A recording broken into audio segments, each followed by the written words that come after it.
Learning how to shape your child's behavior without violence. People don't always have those skills. They didn't learn them in their own family. This is Mary Wilson, CEO of Alaska Mental Health Trust Authority. Looking at prevention. I would start in infancy because that first year is critically important. But that's probably even 20% of your adult health outcomes and success. As you know from what you've been doing with teens, they're lonely. Yeah. When I was working with you, that was an unexpected thing for me to find that they were calling because they were lonely. It's really sad. You'd be shocked at how many kids who come to our program who report having zero friends.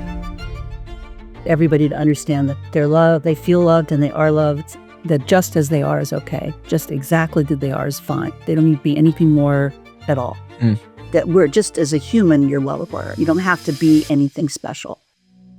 Let's say, take me 10 years, you're still in this role. What do you hope that the system of care across the state for mental health in Alaska looks like? Oh, that's a good question. For one thing, I would like to see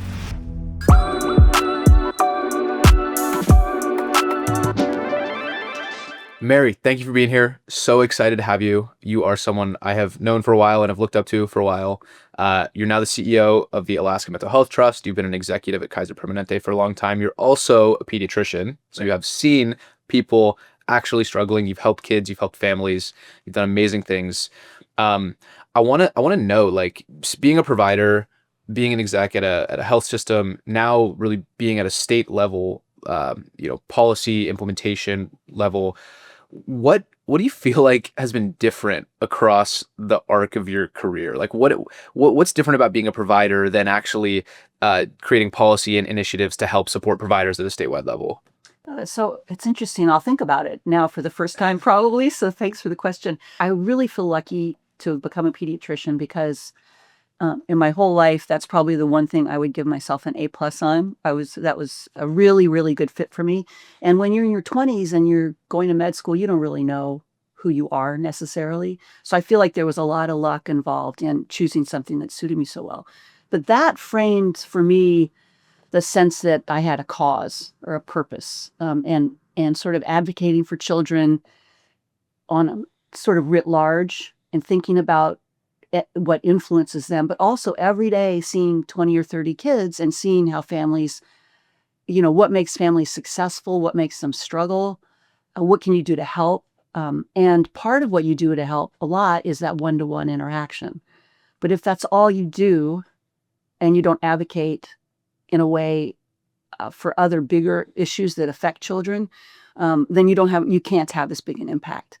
So sort of at some point in my 30s, I lifted my head up and thought, well, I'm interested in how does a mom get in touch with me, or how do they get an appointment, or why do we have so many barriers in place as part of our systems? And that was my first interest, is thinking, and it was self-interest. I thought I had kids. I thought I'm wasting a lot of time at the end of the day trying to do a bunch of callbacks and reaching out, that if I could just do it a better flow, I could get home and get my finger on the table. For your own kids. Yeah. Wow. Yeah. So that was the inspiration of, like, I am struggling with these problems. If I, as the actual medical professional, am dealing with this, I can't even imagine what the families who I'm seeing are. Right. And like what you're doing now, which is fascinating, with putting people in touch instantly in a way with what they want. I was lucky at Permanente Medicine, because then we started really looking at how can we make it easier for people to get in touch with the people they want to get in touch with in our system. So you don't have to call a nurse and they'll say, we'll call you back tomorrow, and then you don't get hold of them. You have no idea what it was like. It was like endless. And I was lucky enough. So anyway, I lifted my head up. There were some leadership opportunities. And that's sort of how I got into executive stuff. And I was interested in systems of care.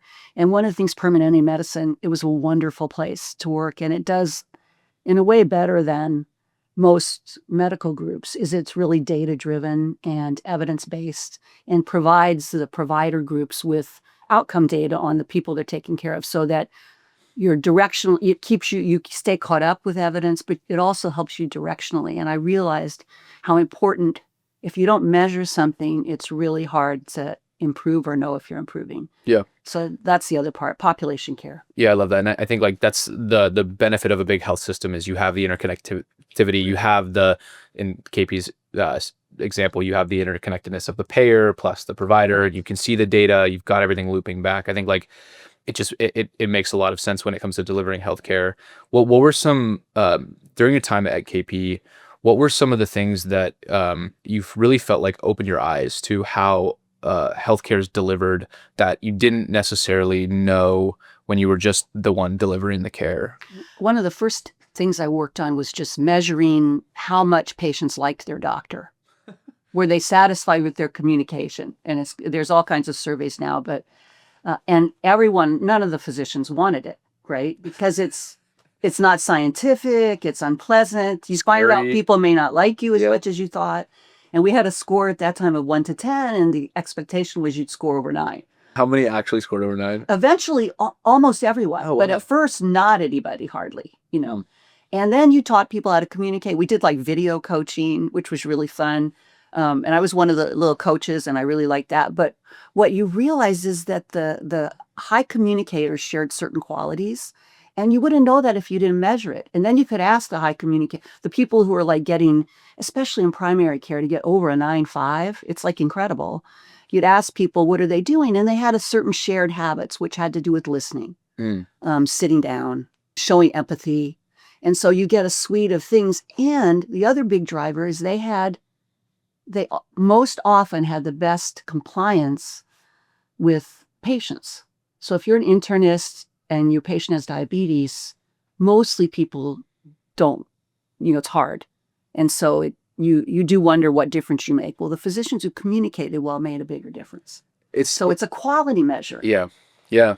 It's sort of that blew my mind. Well, it's obvious when you say it, like if a patient feels like the doctor or the medical professional is on their side, they actually understand the issue, they understand the context and the recommendation. It's like kind of like sales. Like if you really feel like they understand everything about your context and the recommendation they're making to you is appropriate, you're probably much more likely to take the medication or to show up to your follow-ups. Like, and if you have a doctor who clearly feels like they're just checking the list, they haven't done the time to understand, is it hard for you to get to the follow-up appointment? Is it hard for you to take the medication? Are there barriers? Like, it's sort of obvious when you say it. And I think it's interesting. Is there, in your eyes, this feels like a little bit new age medicine to me. Like, I mean, even talking about peer support or in the landscape of lived experience, like it's all about building the connection, building the shared experience. Do you feel like, is this like a new wave thing that has happened over medicine over the last 20, 30 years? Yeah, it was an acknowledgement eventually that communication made a difference, because the way medicine, everybody in med school gets there the hard way. And then there are people who are really, really smart. And that's who the doctors admire. Yeah. Because you went to med school with, and they know everything. And the funny part was that isn't the only thing that's important. It's really who cares how smart you are if nobody is listening to you? Sure. Right. Sure. So that was a big eye opener. Now I think everybody accepts that it's a quality metric in a sense. Well, it's probably, I want my primary care physician to really listen to me. Maybe the person who's going to do surgery on my brain, I'm okay if they don't listen as much, if I feel confident that they are the smartest person in the room. Or if it's a surgeon and it's a rare thing, you want the one who does the most cases. Right. And they can be kind of not as nice. Yeah, that's exactly right. And that's maybe also just an interesting historical legacy of the U.S. healthcare system, which is the overspecialization of medical professionals, right? Like we don't have enough primary care docs, and therefore we have people who have optimized for being the experts and maybe haven't even had enough situations where it's clear that their level of communication led to direct patient outcomes. As you know, the American health system is really starting after World War II, but we really have a funky system where the payment system drives toward this super specialization, and it doesn't drive toward, for example, mental health care. In a lot of ways, mental health care isn't treated like medical care. It's treated like this separate subject, or maybe it's in public health. Pediatric care, a lot of it's in public health. So it sort of has evolved in the U.S. so that it's made it there's more barriers around getting care to the first level stuff. I understand the barriers to first level stuff around like physical health, but where does the historical legacy around the difference between mental health come from in your eyes? I'm not an expert on this, so this is just one person's opinion. Sure. But when you have a payment system like there's 3 people who pay in the U.S., right? The government, insurance companies are out of pocket. That's it. And so when the insurance system started out as paying for procedures for the most part, and then sort of setting up a payment system around that. So paying a psychiatrist who talks, which was primarily what it was, talk wasn't paid for. So you didn't have a good reimbursement system. So you had fewer people doing it. You had a reimbursement system if you were inpatient, because the hospital might pay you. Got it. So it had to do with reimbursement for the most part. And then Medicare, Medicaid had varying levels of payment historically. And part of it's the feeling that if you open the floodgates, there's no end to the expense of it. And that's not necessarily untrue. Yeah. Yeah. And so you end up, as you know, we have the worst. I mean, if you want to measure population health, we spend more than twice as much as any other country in the world, and we have worse outcome. We're like number 40 for industrialized nations in outcomes for health. But we have extraordinary high-level care. Yep. And that's exactly the results you would expect from the system Yeah. we had. Let's talk about your time at KP for a little bit. So you went from being a pediatrician to being a real leader at the health system, and you scaled all the way up to the senior exec leadership. Yeah. A lot of the people who listen to this podcast are people working in health plans or people trying to figure it out. What were some of the things that you learned about how to approach bringing new solutions and trying to make positive impact in the context of health systems and health plans, which are generally risk intolerant? Yeah. So what are some advice or things that you learned about how to bring new things forward? Oh, yeah, that's a great question. Part of it is being excellent at your core job. That makes you believable.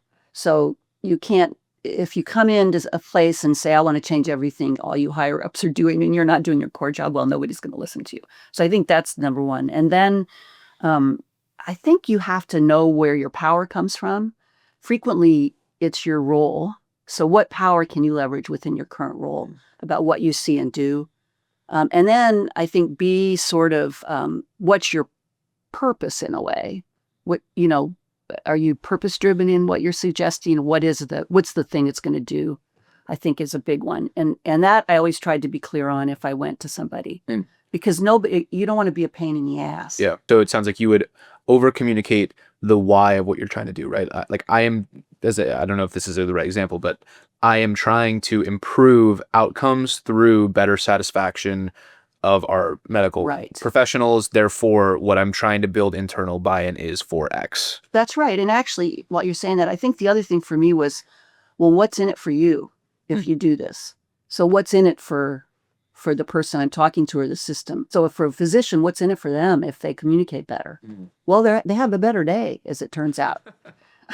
They're not fighting with people. You know what I mean? It's a win-win in a sense. Yeah. It's a cliche, but you're looking for that. You're not looking for zero-sum games at all, ever. What was the thing that you were most proud of accomplishing at KP? I think there are two things probably. One was in Southern California, helping the access systems, helping people improve the systems so people could get what they wanted when they wanted it. I mean, the ideal would be if you want to see a specialist, you can go online and book it whenever you want it, whether it's tomorrow or whatever. You can do video or audio or whatever you want with your provider, that type of thing. So it's, in a sense, what you're trying to do. So tell me about that. Like, what was the state when you started approaching it? What did you have to build to actually... Right. Now, so this would have been, in the 90s or something like that. We had telephone systems and call centers, and it would be, and we started asking patients, and they liked us and they hated the appointment access. And they were quitting. They were not going to come to us anymore because they couldn't get in. So that was the state of it. And then we started measuring and then holding people accountable, making sure you had the right staffing, because people often think it's staffing, but it isn't always staffing. Sometimes it's workflows, when you're there, when you're not, just evening out those. And sort of this idea of do today's work today. Because when you push things off into the future, then you just build in a 2-week lag time, let's say, but you still have the same work to do in 2 weeks. You know what I mean? If the bulge is increasing, then you need more supply. But if the supply, if it's flat, but it's just delayed, then you don't need more supply. You need to work off backlog. It's that type of thing. Very straightforward, actually. Looking back on it, I'm sure it's Yeah, straightforward, but no, yeah. And I didn't do that alone at yeah. all. What I'm saying is that being part of a team that really thought that through and made a big difference to the patient's experience of that. And that's a huge quality driver. Mm. If you can get in, you don't miss things. Yeah. You know? Yeah. If you can get in, you can get access. If you don't have that, you have nothing else. That's right. So It's a huge. and that problem I don't think has changed for anyone anywhere. Like it's still a problem, and it will probably forever be a problem. Just in the way that unless we can really come up with some large scale structural changes to how you find providers, how you get in, how we think about primary care too. Like Yeah. I imagine it's always going to be an issue, because people always have different needs, right? Like Correct. The mental health needs that have come up over the last decade are significantly greater than what they were 2 decades ago. Mhm. So like access is going to be a challenge there. In 3 decades, it might be something else, right? Yeah. As a pediatrician, you obviously treat mental health, you see mental health patients, Mhm. but when did you start tacking towards more focus in behavioral health? Well, when I retired from KP, which was maybe 4.5 years ago, and I came back up to Anchorage, which is where I grew up. And my family, my sisters and brother are here, and nieces and nephews, and our kids are all over the place. So they come up here all the time. And then one of my sisters was ill, and I wanted to be around for that. And so I intended to retire, and I was doing a little coaching with another couple women, just executive coaching. But this job came around with the trust. Somebody told me about it. And I thought I was really getting to the point where I thought I still have enough energy and a skill set that I'd love to give back something to the community in a way. I feel like I always did as a pediatrician and everything, but this would be something different for me. And really not an expertise in mental health as much as trying to bring whatever I've learned to this sort of different environment of grant. This is grant making and trying to look at the needs of the population of Alaska. What have you noticed different in this role now being the CEO of the statewide trust, different from your time at KP? Like what is the same and what are the differences? I think what the sameness is really the people drive it. And so you have to have really good people who are committed to the cause. And we definitely have that, both in the trust land office, which manages the assets, helps manage the assets, and then the folks who do the grant making, which is in the trust area. So that's the same. I think what's different is there's so many influences compared to like a healthcare system that was more closed. Yeah. So there's what are the politics in Alaska is a big one. What's the appetite for change? How much money is there? Are there resources for it or not? And then a consortium of diverse groups who are working independently to drive something. The other thing is data. How do you know if stuff's working that you're doing? What outcome measures can the state or the private groups provide? And as you can imagine, it's statewide data. It varies a lot. Yeah. So if you want to know, for example, how many children, 3-year-olds are getting screened for development, which is something all the pediatricians want to do and is something the state of Alaska would like to do, I'm sure. It's very hard to know. That's our goal, but is it happening 10% of the time or 80% of the time, right?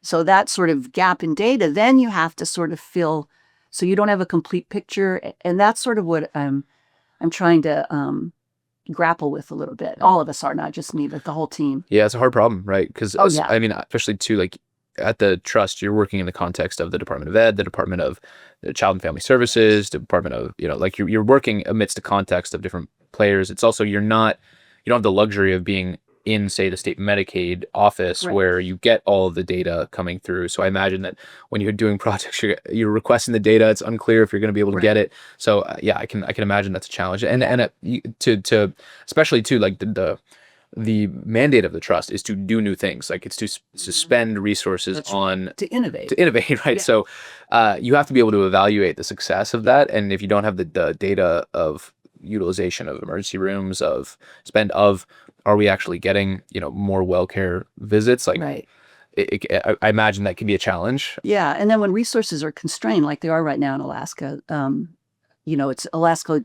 I don't know if you know this, but it depends a lot on oil income because there is an estate income tax, and so that may vary year to year. So if you have a lean year, then the Department of Public Health is part of the state government that may have a leaner year as well. So it's and then prioritizing. So when you don't have a lot of money, you have to spend it on crises, right? Yep. You have to take care of crises, Yep. and that's appropriate. When you have a little extra, a little room to breathe, then you can think more about prevention Yep. or innovation. And so I see part of the trust's big job is to always keep in mind prevention, innovation, and the broad longitudinal look at mental health over time. What do you do to prevent the crisis? What do you do right after the crisis? So you guys might be the only organization in the state that has the luxury to do that, right? Because you've got your own assets, right? Well, there are other nonprofits who have their own assets who do the same type of work that are fantastic. So I wouldn't say that. And we work through really great partners to help that. There are a lot of partners. It's but I happen to use the example of the 3-year-old. Everybody knows that's a good idea. And then there's evidence-based things you might do if there are delays or variations or, but does it happen? Can you count how often it happens? Because my experience is that if you can't measure it, if you're not measuring it and telling people how they're doing, you don't know how you're doing, but also it drives improvement to know how you're doing. Yeah.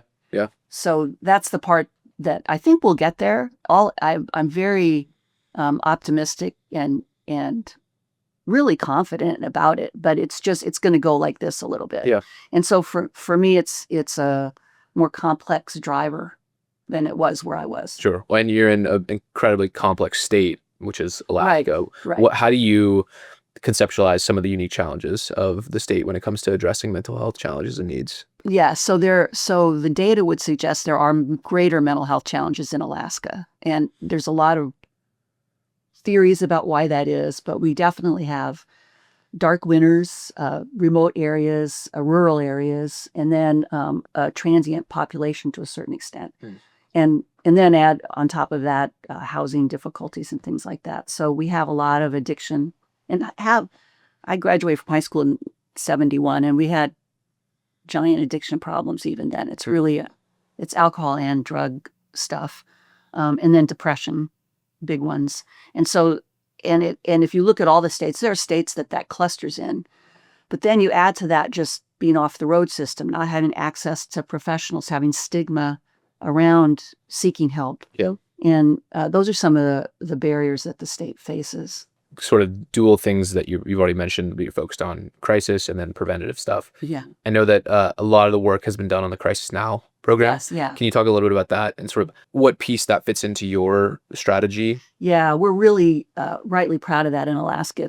It was a group of folks, including the trust, but the legislators, the public health department, a bunch of other partners who recognized that we weren't doing, and so it started really so if somebody's having a crisis in public, a mental health crisis, really the only recourse prior to this was to put them in jail, or maybe institutionalize them involuntarily. Which is illegal. Or to go to an ER, and then have the ER have to deal with it. And so really what happens now in Anchorage, Fairbanks, Juneau, there's a whole bunch of communities, and we've got more rolling out, where at least one thing happens, which is that you get some partnered pair that has a peer and a professional or connection to a professional that will meet that person on the street in crisis and then keep them hopefully from going to jail and from escalating and get them into some sort of a level of care more quickly. And that's the idea. And we definitely, the data is really coming in about helping prevent that jail time and getting the resources. Now, the other end of it that we're working on is then so many little communities in Alaska that don't have an ambulance that's going to go to someplace. So what do you do about that? And there's all these little innovations that we're looking at. And one of them at Manilac, which is a city we're trying to talk about getting these, they're called empath units. So they're like a little quiet space where someone in mental health crisis can go and get stabilized.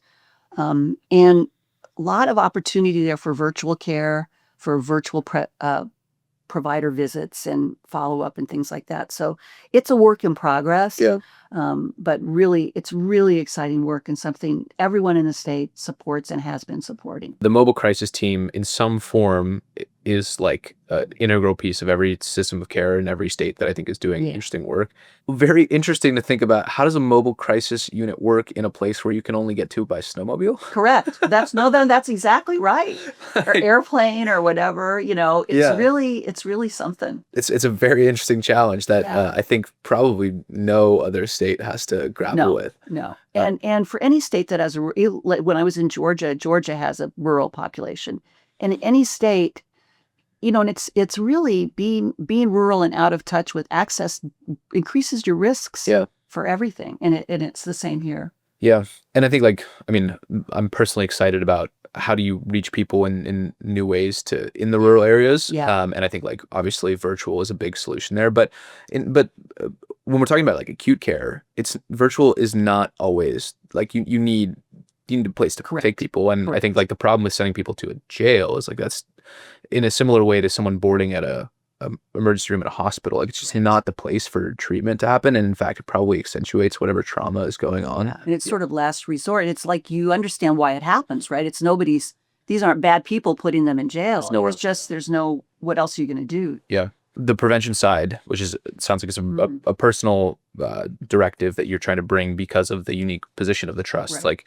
How do you conceptualize? I think it's easy to sit here and say, okay, if we prevent people from having issues in the community, we stabilize them in the community, they're going to not end up in the hospital, they're not going to end up in the jails, we're going to have better outcomes. I think it's easy to conceptualize that framework. How do you actually think about it from a true problem standpoint?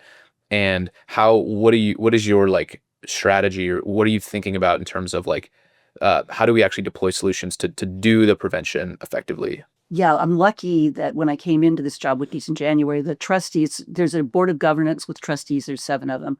And several years ago, they've agreed that they're interested in prevention and in childhood stuff. So that's sort of a new arm. And that's part of why it was exciting for me to do the job. So I'm very grateful for their focus on it because, like I said, if you're focused on crisis, that's not the first thing that comes to mind.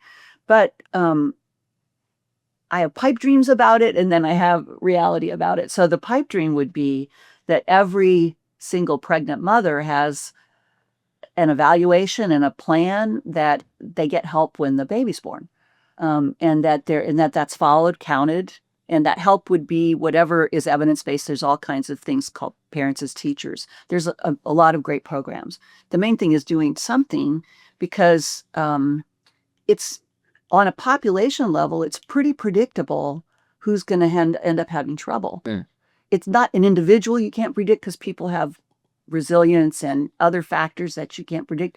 And if you have high risk or you're have high ACE score, trauma scores or whatever, it doesn't mean you're going to end up that way at all. It's just on a population basis, it's predictive. It's not predictive for an individual. And I always want to say that because groups that have high risk scores always feel like we're trying to say they're doomed. It's far from it. Yeah. Most people do well anyway. And the beauty of having been a pediatrician is people are at their best with their kids. Yeah. They're trying their hardest in life when they've got kids. So you got that going for you. So that would be my fantasy, or having the trust sort of incent something like that. Why is that not happening? I know you said that in a data piece, there's a challenge of just even knowing sort of and tracking who's who, but what is missing right now from making that happen? Yeah, it's partly our system doesn't work at looking at prevention. So there's no payment system for prevention. I think that's part of it. It's evolving in medicine, but it isn't really there. So you have to put it together. And then if you had, for example, a statewide initiative, some states organize their healthcare and public health around in different ways. So you could do it in Alaska if that was an agreed upon incentive for everyone. And that's a possibility. But I would start in infancy because that first year is critically important you're born with genetics that can give you advantages or disadvantages. So some personality types and some, abilities and, give you an advantage. But that's probably only 20% of your adult health outcomes, and success is probably genetics. A lot of it is what was your family of origin like? What neighborhood were you born in? Those social determinants or whatever you want to call them. Whether education makes a big difference. So all of that stuff gets heavily impacted by what happens to you between 0 and 3 years of age, and then the 3 to 5 year age. So those first 5 years, if we as a country just jumped in on those first 5 years, like some countries do that, what a difference it would make to support families at that time, and really supporting families, letting families lead the way and giving them what they need, not telling people how to do their family. Yeah. So you have a big Alaska Native culture, for example. That culture is beautiful, and I mean, I don't know enough about it, but I just went on this. I just think it's wonderful to have and be respectful of people's heritage, their elders. So you don't want to tell people, but what you want to do is give the support that makes sense to those families. I mean, you've seen probably thousands and thousands of patients. Oh, yeah. At this point, like, how open and willing were the majority of parents and families to do things like coaching on mental wellness, coaching on child nutrition? Like, how open were they in those first 5 years to really receive, I think, the public health education that you would want to give in those first 5 years of life? Like, did you find that people were open to that? Very good question. I found them extraordinarily open, but you have to do it the right way. Say a baby is very, very overweight, or a 3-year-old is very, very overweight, you have to have that conversation in a certain way. Yeah. Because if you have it the wrong way, all they're going to do is tell you, oh, they just eat fruits and vegetables. You know, I mean, because people feel really accused, and Shamed guilty, too. and the mother feels ashamed. And Yeah. So I think you have to be trained. We trained people in how to have those conversations about obesity, for example. People are very open, and they want help. I was so lucky when I first was working as a pediatrician. We had a pediatric social worker embedded in the department. So if I had, and in those days, appointments were 15 or 20 minutes, whatever they were. So if I had a kid who had there's problems kids have, there's a thing with potty training where they won't poop, whatever, and there's a way you do it with reward and recognition and M&Ms or whatever you want to do. But it's a long discussion follow-up, and she would do all those, and huge success. People really, it's very, very unusual to have parents who are not trying with their children. But they don't always know normal development. It's just normal stuff. Yeah. And if it's almost like, I bet that, because I see a lot of parents of teenagers who are years past things, and the parents who I think at that point have given up in a lot of ways, or do things that we would look at from a public health standpoint, like dropping their kid off at an emergency room and leaving them there. Like, I imagine that there were many, many moments in that child's life before where they were really trying and they just did not know, or because of their life situations, they were struggling to make whatever it is they felt like they needed to do happen. That's right. Give me the master class. Like, if I was a new parent, and you had 30 minutes once a year with me for the first 5 years of life, what would you want to teach me that you think would lead to the highest likelihood of positive health outcomes for myself and my child? So you love physical holding and touch. It's very important. And being a trustworthy caregiver. So you're consistent, you're there. And if you can't be, then someone else is. That's a big, important thing in the first year of life. Babies, there was an old study in the 40s in an orphanage where they did an experiment of not holding babies. They fed them, gave them everything they needed, and babies wasted away and died from not being held. I mean, it's really, so it's like a trusted adult in there. And then having resources for the parents is there someone you can lean on when it's too much for you? So a community, love, physical touch, and trust, being trustworthy and predictable in your behavior. That's a big thing. And then the other big thing is learning how to shape your child's behavior without violence. People don't always have those skills. They didn't learn them in their own family. And the other thing is training people how to communicate, how to listen so your child will talk to you, and how to talk so that they'll listen to you. It's basics. It's basics, but like, I want to teach adults that. Yeah. Well, Like, we don't learn that because growing you up. mentioned, and I always loved teenagers, and I'm so old that I practiced inpatient, outpatient, had a paneling, saw like teenagers till they were even over 18, and babies. So, and you're not great at all that. So when something really Yeah. unusual happen, you get somebody. But you're right about teenagers. Sometimes the die is cast by the time they're 14 or 15. It isn't really, because there's definitely recovery. But if on top of that you have intellectual or emotional disabilities that are playing on them, you have lack of school success, it's really, really easier if you can get hold of that earlier. Yeah, it's really challenging. Let's talk about the teen population. Like, what are the unique challenges in the adolescent population that you're seeing in Alaska now, and sort of what are the things that you feel like are important to try to address? Well, I don't have the enough data that I would want to answer that question. So these are just caveat. Sure. It's impressions. But what I see in the data is there's a very high youth attempted suicide rate and a high suicide rate. So, and that's in the under 18 population. And there's a pretty high incarceration rate as well. So those are big, big red flags about stuff going on.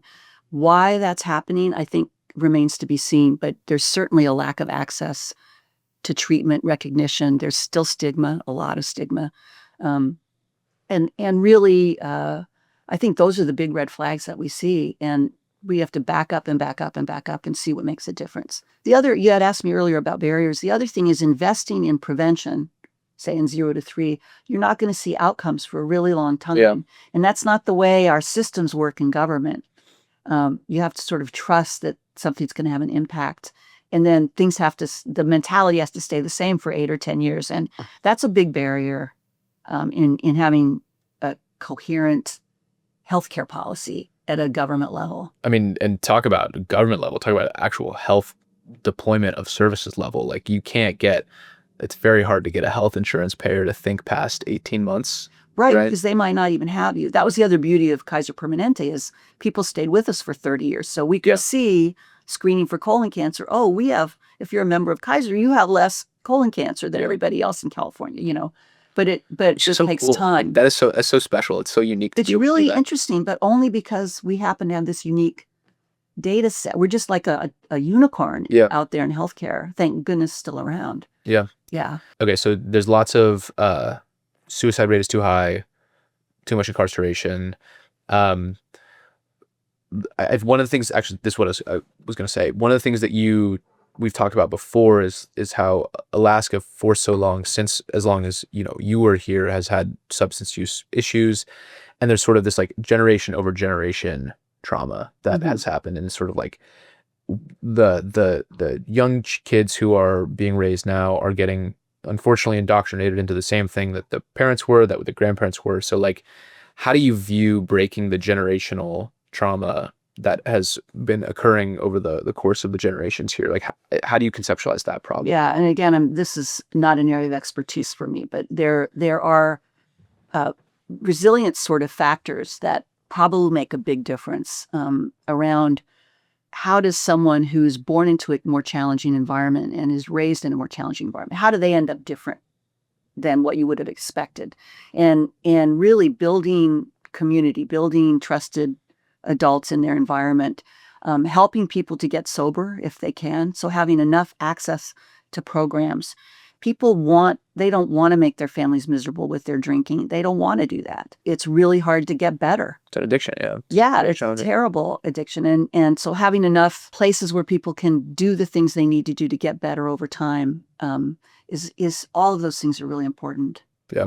And this is so random, but I was looking at a chart the other day of substances rated on their addictiveness, and heroin was the obvious outlier of like addictiveness, but all of the other ones that were on the chart that were really high were all sort of the legal ones, like alcohol, nicotine, some of the other substances a lot that are used in recreation, but also for like therapeutic, like MDMA, ketamine. Like, they were much lower on the addictiveness chart, and it was kind of interesting to see that. It'd be like, oh, the things that people can get, alcohol, nicotine, are very, very addictive.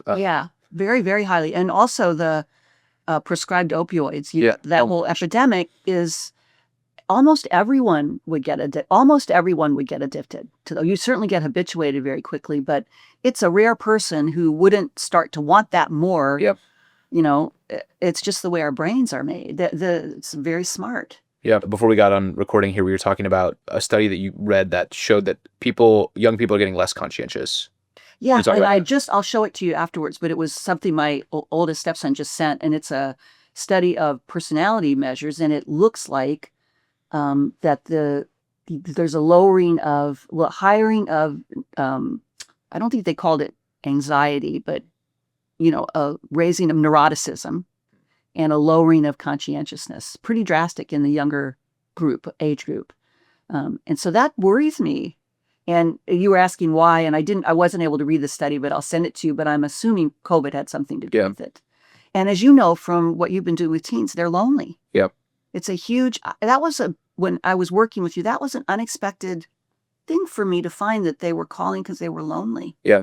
It Most, makes me really sad. I don't have these specific data, but you'd be shocked at how many kids who come to our program who report having zero friends. Like it's So sad. It's very sad. And I think lots of theories, and these are population level health things, so it's challenging to sort of point to it. But I do think that kids, and to your point actually about how the early stages of child development are very important because they sort of set your trajectory.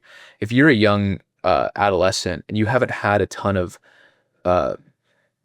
potentially challenging social dynamics where you have flexed the skill of not fitting in but still trying, or having awkward conversations, if you've never flexed those skills, then the delta between the fear of doing that and not becomes so great that you will just avoid it.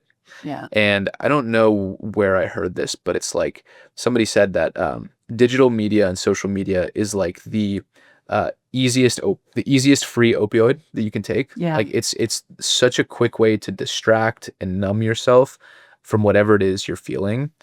And the natural things that happen in adolescence are really uncomfortable. Like Right. doing a bunch of firsts for the first time, having your first crush, trying to have your first academic experience that is challenging, and not knowing how to talk to your teacher or get help. Like those are the hard things. And I think I'm not surprised to see that. And I would suspect that there's just a more internalization of all of the experiences that young people are having because the externalization of them is challenging, and they haven't had enough experiences to overcome that. I'm obviously not a medical professional, but that's No, it makes sense to me. And also the idea that you sit with your discomfort is how you learn. Yeah.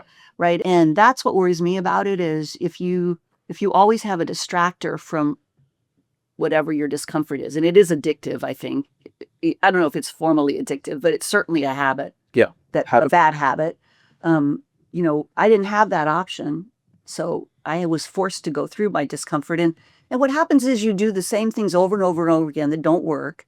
And then eventually when you're around 30, you figure out, well, that doesn't really work anymore. I need to vary my responses to stress, But my worry is if you're not kind of going, there's a learning curve in life. How do you learn the most, I guess? If you're not getting uncomfortable, it's really hard to learn emotionally. just general, like learning. And I think I actually personally had to overcome this a little bit. Like the moments where you get frustrated by something are the moments where learning is possible. That's right. Because you're only frustrated because you don't know how to do something. Your body's not capable of doing it. And if you don't learn how to take the step to get over that, you'll just stay at that frustrated level forever. And I think the implications of this on a population health level are pretty big, because we know how drastically negatively positively correlated loneliness is with negative mental health outcomes. We know how if you don't have social connection, you were even talking about the other study, the longevity study, which is like the super agers are the ones who are super connected. Correct. What was your read on that? Like you've seen patients, you've worked in communities. Like what's your read on social connectivity and how that impacts? It is huge. And it connects back to what we were talking about early childhood, because part of what they do in kindergarten readiness is how does this child get along with others? And then when you notice a kid who's who looks like they might be headed for trouble in terms of their social skills, you can do some teaching and learning with their parents, with the teachers, so the child learns to manage their frustration, learns to wait their turn, the sort of basic kindergarten stuff that I think like a third of kids that enter kindergarten aren't ready, something like that. So yeah, it's big, but you have to start there when people are young, or it's best to start when they're young. And you take the pediatrician approach, which is let's start young. We got to get them on the right path, which I think is very important. I do also agree with you though. Like, I don't think that from what I've seen, 14-year-old who doesn't have the skills is incapable of developing it. Oh, they are for sure. Super capable. Yeah. What I think about, like maybe because obviously I went to med school. So maybe when I was in my early 20s, it's hard to really remember accurately. We all make a myth about ourselves. But I think that my whole response to everything that stressed me out was just put my head down and work harder. Right. And that works for a lot of things, but it doesn't work for a lot of other things. It can be a coping mechanism. Right. Exactly. It is. And so then eventually you bump into something that doesn't work for. That's sort of what happens with a 14-year-old. If there's somebody around who can say, how's that working for you? Not that great. And then maybe there's these other, because you don't always think of what you can try. Yeah. If you have a big social circle, your friends may help you, but really, it really helps to have a trusted adult who has some disinterest and interest. Yeah, it's like there's a study called the Kauai study, which showed that people who had long-term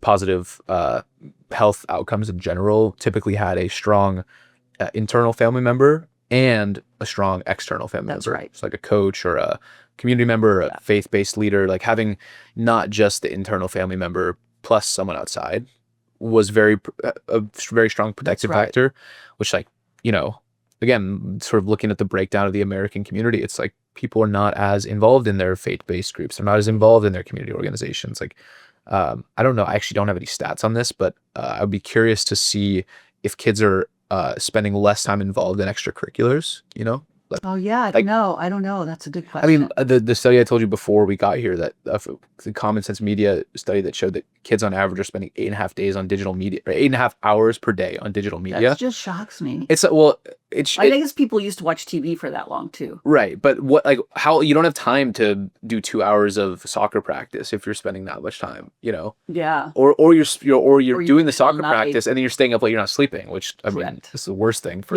child health. That's outcomes. right. That's right. Whenever I have these conversations, I think it's very easy to come off as like a Luddite of like, technology is bad, we should do it all. But I also think that in a lot of ways, like a lot of these kids are so connected and creative in a way that I don't even consider myself, that I find very inspiring. Mm-hmm. And I think there's a merge that needs to happen of like, we're in this weird adolescent stage of our societal development where we have these tech tools and technology now that are in theory purported to be hyper connective. But we haven't figured out a way to actually make them aligned with positive well-being outcomes. That's a good point. All the benefits are still there, but all the negatives are still there too. So I'm optimistic that where we're headed is a better merging, because I think and I think to your point, people want to get better. They want to treat their family well. They want to not have substance use. Like, they want to live well. I think about this a lot too. This is a bit of a rant, but I've had experiences in my life where I had major baseline shifts of my own physiology, where like before uncovering a major childhood trauma, my body felt one way, and then afterwards totally different. Yeah. And like, if you don't It's have, amazing, isn't it? it's amazing. It's so humbling to have an experience like that, because you realize that when you're in a baseline state that is not well, you don't actually know. You can't know. No. Which can be, I think, really hard. But I think this is where the public health and medical leadership come in, which is like, you can identify when people are off baseline, right? If you have an alcoholic addiction, your baseline is not where it can be. Correct. And you might not know that, but I, as the public health educator and the medical professional, can say, hey, there's a baseline out here that could be way different. And like, let's get there. Which I think is very exciting. I love that concept. That's really nice. And I haven't heard it stated like that. It's really a wonderful way of putting it. I've sort of arrived at it's similar, which is that you people, I realize this as a leader. So people really overestimate the risk of changing. So that part of like technology, we're overestimating how terrible technology is going to be as humans because it's our primitive brain, right? And I think we overestimate the safety of staying like we are. Yeah. Right. And I'm a boomer, so I'm like that's totally my mindset. And I really had to learn over and over, change is often great. And you only know it when you look back. So why can't you know it? Why can't you bet on it when you look forward? Right. So I feel the same way about technology. It's like, yeah, it looks really scary to me because I'm really out of it and my age and it's not how I was raised, blah, blah, blah. But on the other hand, if you look at like someone my age, like it's like, what did it look like in 1918 versus 1971 versus now? I mean, holy cow. Yeah. Don't want to go back there. No, not at all. I don't know how scientific this is, but I heard on a podcast that for every one piece of positive stimulus, you need one piece of negative stimulus, you need 7 pieces of positive Correct. to match it out. That's what raising children, same. Yeah. So it's hardwired in us to be very negatively biased. But I think to your point, like, and I say, whenever I've had some people ask me the question of like, if you could go any time point in history, where would you go? My answer is always like, I want to go as far into the future before everything collapses as possible, because I'm very confident that it's going to be better than it is today. If you just look at the trend of history. And like, even you go, I mean, like if you look at medical science over the last 50 years, like it has progressed so unbelievably much. Yeah. And there's still so many problems that exist today. And I think like this well-being problem is a big one, but it's in so many ways, it's such a safer, better place to be right now. Yeah. And I think to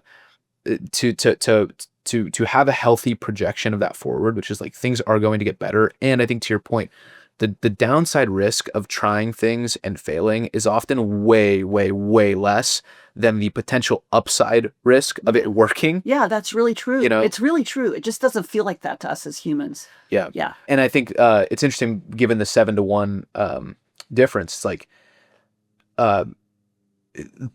positive outcomes are actually exponential, which I think are very hard for humans to conceptualize. Like we live our lives linear, right? Yeah, well, that's an interesting. And the way an exponential looks is like you go, 80% of the exponential, it doesn't look like you're making much change, but then as soon as the inflection point dips, you skyrocket. Yeah. And that's how I think new things and positive impact works. Yeah. And so maybe there's if you look at those charts, it's like you have to look far enough out in the future to see that where the exponential actually goes above the linear. Right. And I think that can be hard to conceptualize sometimes. Yeah, I think that's right. I like that concept. We could sit here and chat about this all for hours, I'm sure. Let's go back to the important work that you're doing. I don't know how long you envision yourself in this role, but let's say take me 10 years, you're still in this role. What do you hope that the system of care across the state for mental health in Alaska looks like? Oh, that's a good question. For one thing, I would like to see investment in access to mental health. So that people, when they feel like they need something and they know what they want, they can get it fairly quickly. So really, like I talked about earlier, the access systems, having a system, we have a 988 number now. So having an access point and then getting you what you think you need in the right time frame, that and all over the state, I think that's doable. You would have to organize it. Different groups would have to organize together. You'd have to have it be virtual and in person. But I think that's very, very doable, having that commitment. And the other thing I would have is having access and evidence-based practices that are pervasive throughout Alaska for children. And then if I had my ideal world, data on it. But in 10 years, that's a short time for data. It's a short time for data. 20 years, I might be able to. Okay. Well, yeah, but it takes time. Yeah. I asked this question to everyone as kind of the wrapping up the conversation.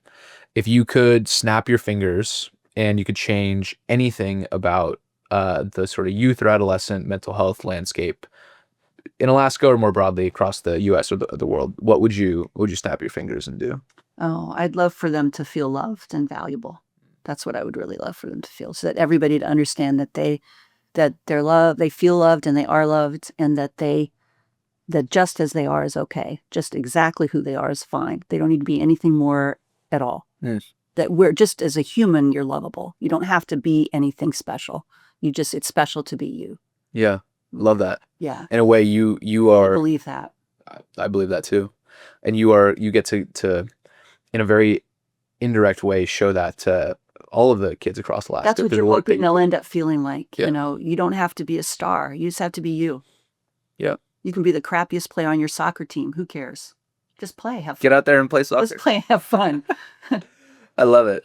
Is there any way, if anyone is listening to this and they feel compelled to help, is there any way that people out there can help support what you're doing? Oh, yeah. Just go on the Trust website and take a look at it. And then you can reach out to any of our program people and they'll talk to you and answer you, especially if you have an idea about what you'd like to do and you think you might need some money to do it. Or if you need help right now with some crisis, we also have mini grants and things like that. So we can turn you on to something. Cool.